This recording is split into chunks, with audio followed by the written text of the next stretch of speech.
Hello, this is a video showing off all the projects that I got done on my Alexis railroad in February of 2022.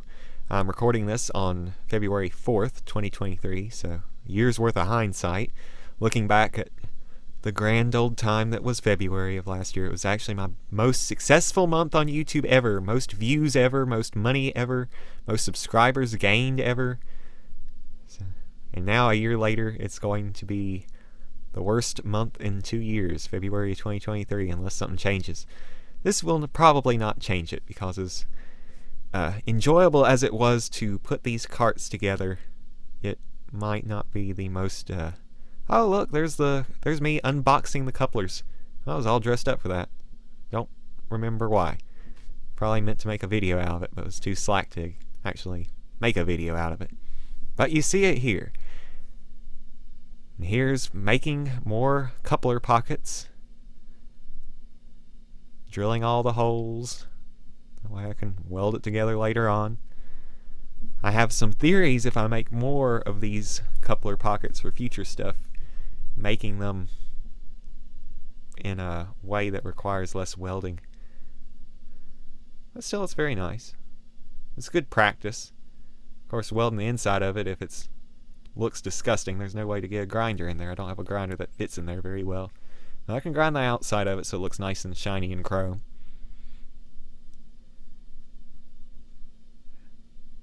It's a process, and then priming them and painting them.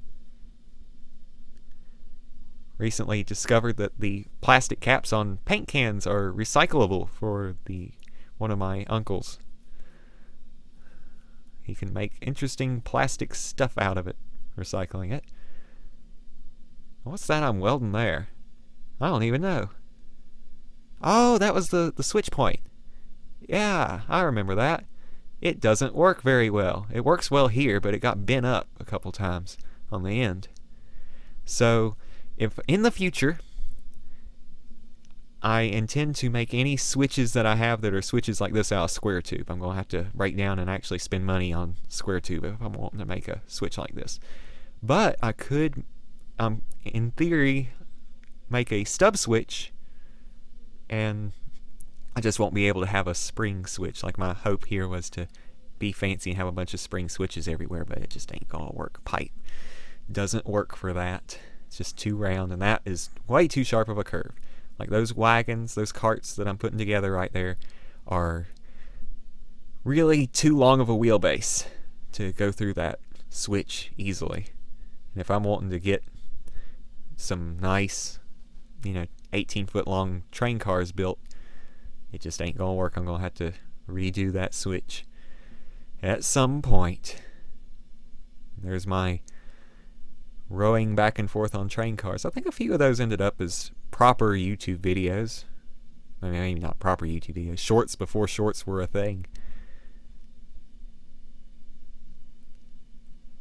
I have overlapping metal that's bolted together. I don't know why I didn't weld it together, but I guess my idea was make it easier to take apart.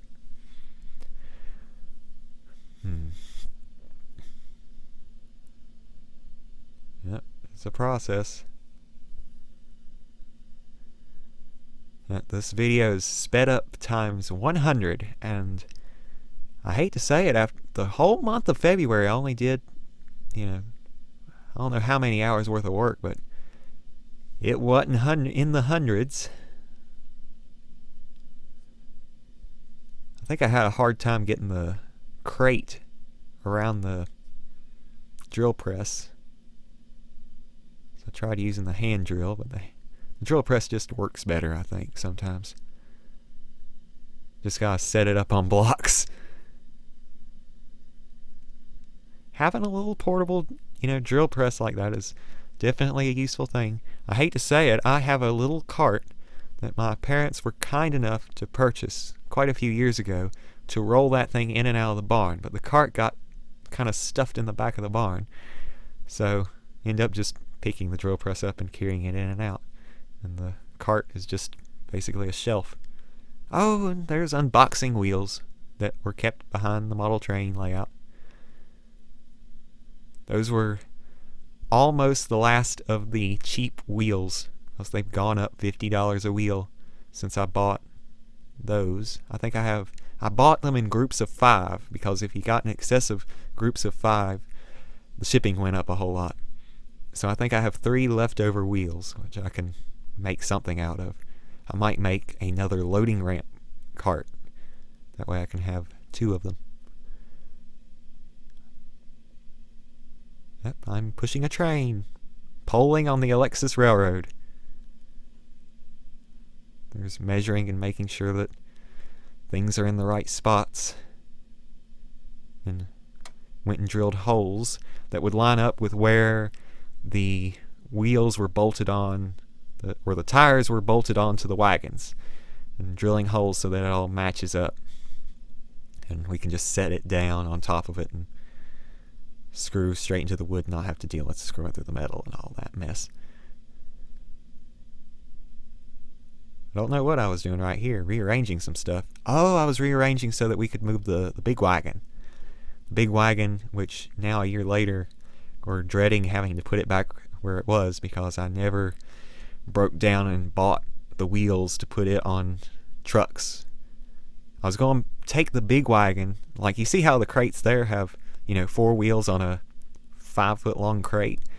I was going to take a crate, cut it in half, and then weld the 2 ends of it together so it was 2 like really tiny crates and make 2 sets of, or 1 set of trucks, 8 wheels, 2 bogies, and put that 8-foot long wagon on that. But wheels are more expensive now. There's the process of taking the dry rotted, just pitiful tires off of that wagon.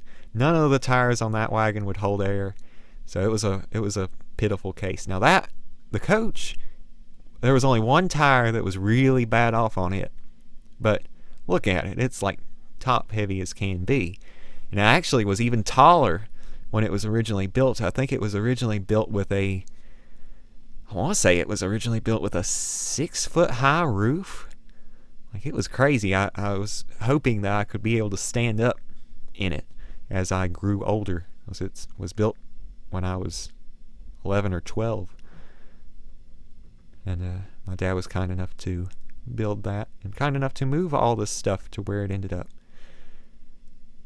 Yep, run-bys as the sun sets. That was a grand old day back in February.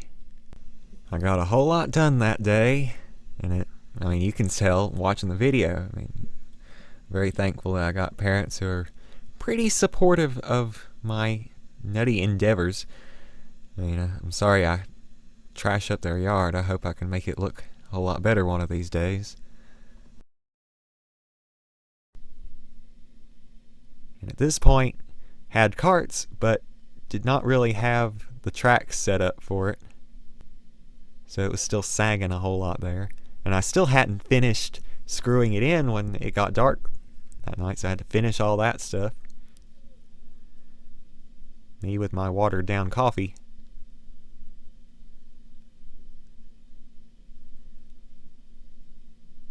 Wow, I put on my professional hat. I don't know why. I actually got overalls now that match that hat. Tractor Supply had some on sale.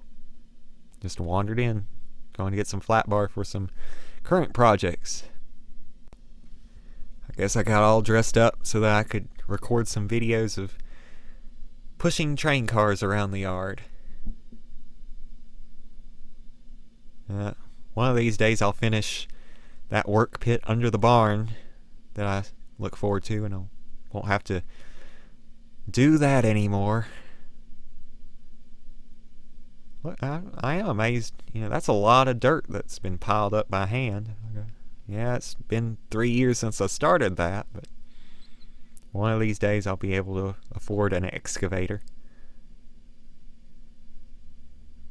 I can tell a storm's getting ready to come whatever day this was. Oh, turn the car around. I guess I wanted it to be facing a certain way. Oh, doing some Photo run-bys. Oh, and I'm holding that video's on YouTube. I know that.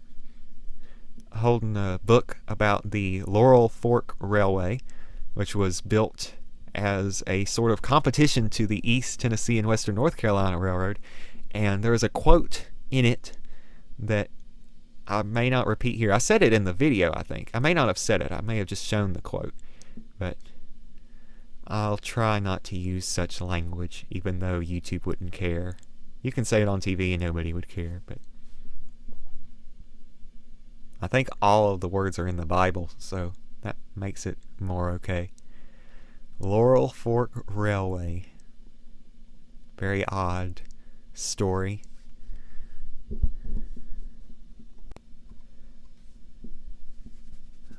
Yeah, I'm going to have to dig through some of these videos. I'm trying to make a decent series out of the videos that I have recorded here, and a lot of videos, mostly videos of working at the Doe River Gorge, but I wanted to include a few videos of my own train just to set it up for the big channel. Oh, there's the Thomas DPU. I don't know if I did that as a Thomas DPU or if I guess I must have been intending it as a video showing Thomas like it was at Strasburg or something. I don't know.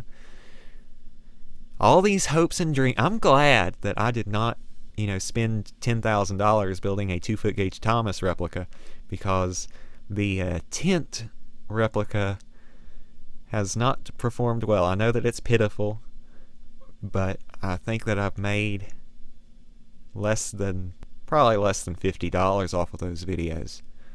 I may have made more, but it definitely has not broke even on the cost of the $100 wheels. Broke even on the cost of the $3 or $4 tent and the free crate. And look at that. It is another moment of overwhelming parental support. Look at my poor mother being buffers or bumpers for my handcar. Bless her. Bless them. It was at this moment that I realized, on a slight grade from a dead stop, you can't push cars with a handcar. Even with a run and start, it just don't work. Now, I don't know if I got a really good run and start if I could go up a hill. Oh, look at me with my fancy marker light. Yeah. Oh, wow, that's the end of the month. Well, here's the look at the progress at the end. The wagons have been moved. The sun is setting.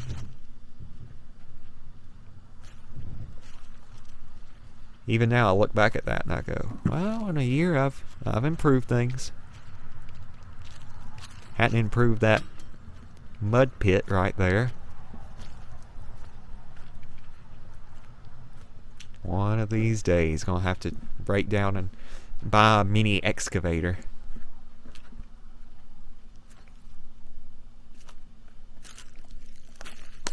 If I make enough money off of these videos, I'll get a mini excavator. I'll take it to the gorge. I'll take it a few other places. I won't selfishly keep it for myself.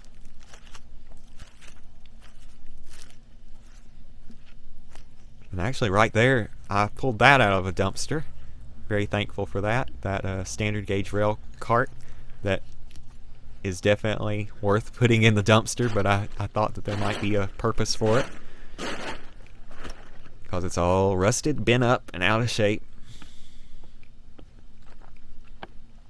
Wow, I didn't even clean up the tires when I recorded this video. I might eventually find a purpose for those. It's a garbage pile, but it's a garbage pile with potential.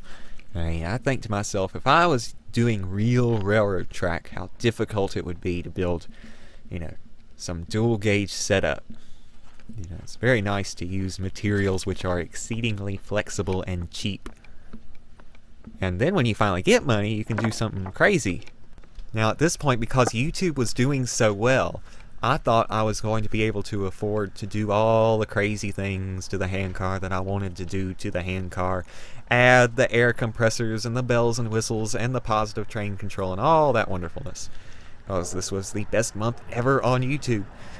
I made, dare I say it, I think I might include it in my 100,000 subscribers special for the other channel. But it's a year removed. Those are the good old days. Thank you. See you soon.